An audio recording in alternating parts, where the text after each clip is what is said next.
qu'un enfant peut empiler des décimètres comme ça, arriver à sa hauteur, et découvrir qu'il mesure 8 ou 9 décimètres s'il est en maternelle. Pour ce psychologue de l'Éducation nationale, créer son entreprise n'était pas une évidence. Monter sa structure, payer un loyer, s'engager dans le monde des affaires, Alain-Julien Saint-Amand n'était pas encore prêt. Alors lorsqu'il a entendu parler de Valdoise Incubation, ce concepteur de matériel pédagogique innovant n'hésite plus. Ici, pas besoin de créer sa société, une simple idée suffit, et pour le reste, l'incubateur s'occupe de tout. Des bureaux à faible loyer et surtout l'accompagnement de professionnels.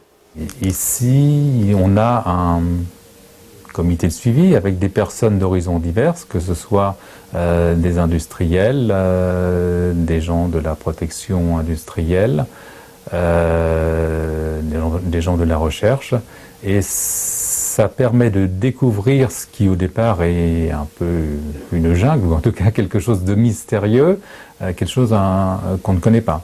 Valdoise Incubation est installée au cœur de la pépinière d'entreprise Neuvitech 95. 6 projets d'entreprise sont actuellement incubés. L'objectif pour ces porteurs de projets est souvent d'intégrer la pépinière, une fois l'entreprise créée, une expérience au sein de l'incubateur qui leur aura souvent permis de viabiliser leur projet.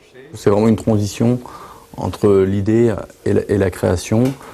En pépinière, par exemple, on voit des fois des entreprises arriver donc, qui sont déjà créées, mais qui ont déjà pris un mauvais départ quelque part. Il faut les remettre un peu sur les rails. Or, nous, aujourd'hui, l'objectif dans l'incubateur, c'est vraiment de partir directement donc, sur de bons rails et de pouvoir les accompagner là-dessus dès le début, en fait. Incubé depuis bientôt 2 ans, le projet Binaire est maintenant devenu une société dont les statuts ont été déposés il y a quelques mois.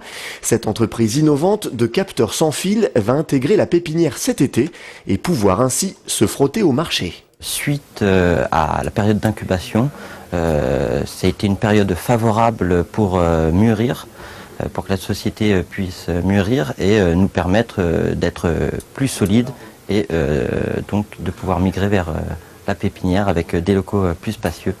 La société Binaire va donc entrer en phase de commercialisation de ses produits et Binaire est en bonne voie. Ces capteurs intéressent des sociétés comme EDF, Airbus ou la RATP. Quant à Alain-Julien Saint-Amand et ses règles pédagogiques, il souhaite rester encore un peu de temps en incubateur. La prochaine étape pour lui est de créer sa société pour s'occuper directement de la fabrication de ses produits. Mais de nombreux distributeurs sont déjà intéressés par ces règles magnétiques.